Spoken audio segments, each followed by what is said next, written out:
पिछली कक्षा में हम का बतौले रहे। प्रिय छात्रों, आज इस कक्षा में कक्षा 12 की रसायन विज्ञान में आपका स्वागत है।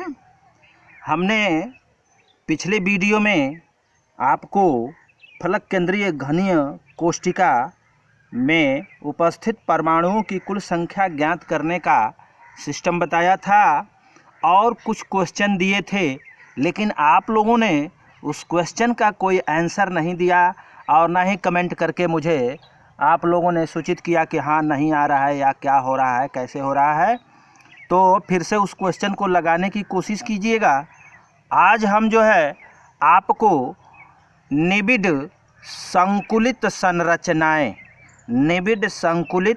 संरचनाएं इनके बारे में आज हम आपको बताएंगे। इसमें होता क्या है कि क्रिस्टलीय संरचना में क्रिस्टल के संरचनात्मक कण एक दूसरे के साथ समवृत्त संकुलित रहते हैं, अर्थात क्लोज पैकिंग उनकी रहती है। समवृत्त संकुलित क्लोज पैकिंग अंग्रेजी में इसको कहते हैं। ये अंग्रेजी आपको अच्छी तरह समझ में आ जाएगी। क्लोज पैकिंग यानी बंद पैकेट के रूप में वो रहते हैं एक दूसरे के साथ।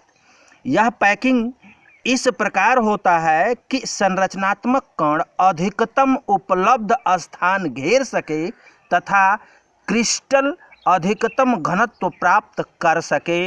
यह संकुलन निम्न प्रकार से होता है। अब इसमें जो है वह इस तरह से पैकिंग होती है कि अधिकतम स्थान घेर सके। जितना अधिक स्थान घेरेगा क्रिस्टल का घनत्व उतना ही अधिक होगा।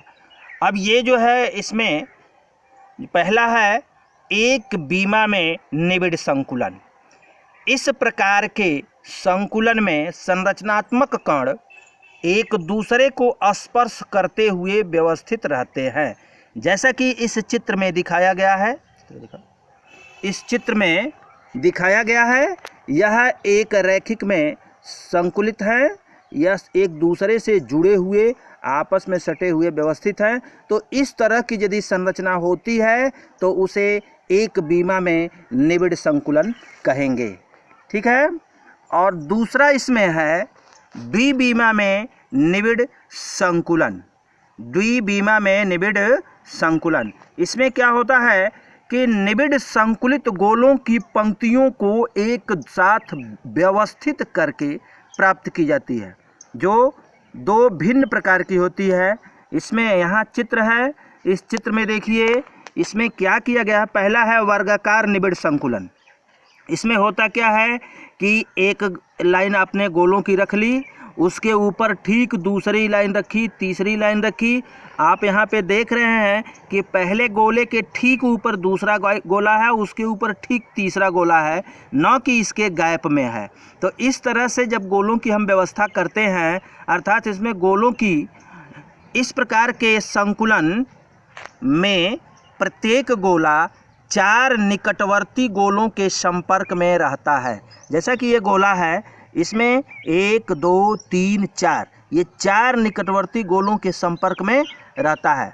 इसमें गोलों की द्वितीय पंक्ति प्रथम पंक्ति के संपर्क में इस प्रकार व्यवस्थित रहती है कि द्वितीय पंक्ति के गोले प्रथम पंक्ति के गोलों के ठीक ऊपर, जैसा कि इस चित्र में प्रथम पंक्ति के गोलों के ठीक ऊपर द्वितीय पंक्ति के गोले व्यवस्थित हों। तो इस प्रकार दोनों पंक्तियों के गोले क्षैतिज और ऊर्ध्वाधर संरेखित रहते हैं। जैसा इधर ये संरेखित हो गए और इधर ऊर्ध्वाधर संरेखित हो गए, ये क्षैतिज और ये ऊर्ध्वाधर। इस व्यवस्था में समन्वय संख्या 4 होती है। 4 गोलों से ये घिरा हुआ होता है, इसलिए इसकी समन्वय संख्या 4 होती है। तथा सन्निकट 4 गोलों को जोड़ने पर एक वर्ग प्राप्त होता है, जैसा कि इसके केंद्रों को, देखिए इस गोले के केंद्र को इसके और इसके केंद्रों को जब मिलाया जाए तो यह एक वर्ग प्राप्त होता है। तो इस प्रकार का संकुलन वर्गाकार निबिड संकुलन कहलाता है।